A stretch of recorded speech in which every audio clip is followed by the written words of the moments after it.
মধ্যপ্রাচ্যের লেভান্ট অঞ্চলে দুই প্রতিবেশী ইসরায়েল ও লেবানন বৈঠকে বসেছে বলে জানিয়েছেন ট্রাম্প। যুদ্ধরত দুই পক্ষের এই বৈঠক মধ্যপ্রাচ্য কিছুটা হলেও স্বস্তির অবকাশ সৃষ্টি করবে বলেও মন্তব্য করেছেন তিনি।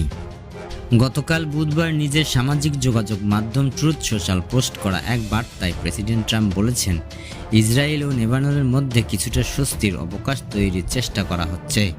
অনেক দিন প্রায় 34 বছর পর দুই নেতার মধ্যে নীরবতা ভাঙছে। আগামীকাল তারা কথা বলবেন।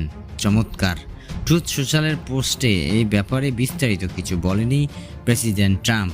কোথায় এই বৈঠক হচ্ছে এবং কারা এই বৈঠকে প্রতিনিধিত্ব করছেন সেসব তথ্য নেই এই পোস্টে। উল্লেখ্য, গত 14 এপ্রিল ওয়াশিংটনে যুক্তরাষ্ট্র পররাষ্ট্র মন্ত্রণালয় দপ্তরে বৈঠকে বসেছিলেন যুক্তরাষ্ট্রের ইসরায়েলি রাষ্ট্রদূত ইয়াসিয়েল রাইটার এবং লেবাননের রাষ্ট্রদূত নাদা হামাদেহু। মার্কিন পররাষ্ট্রমন্ত্রী মার্কো রুবিও উপস্থিত ছিলেন সেই বৈঠকে। তবে বৈঠকে আলোচনার ফলাফল কী হয়েছে তা জানা যায়নি। ওয়াশিংটনের সেই বৈঠকের পর লেবাননে ইসরায়েলের অভিযানও থামেনি। এ ব্যাপারে বিস্তারিত জানতে ইসরায়েল ও লেবাননের পররাষ্ট্র মন্ত্রণালয় যোগাযোগ করছিল মার্কিন সংবাদ মাধ্যম CNN।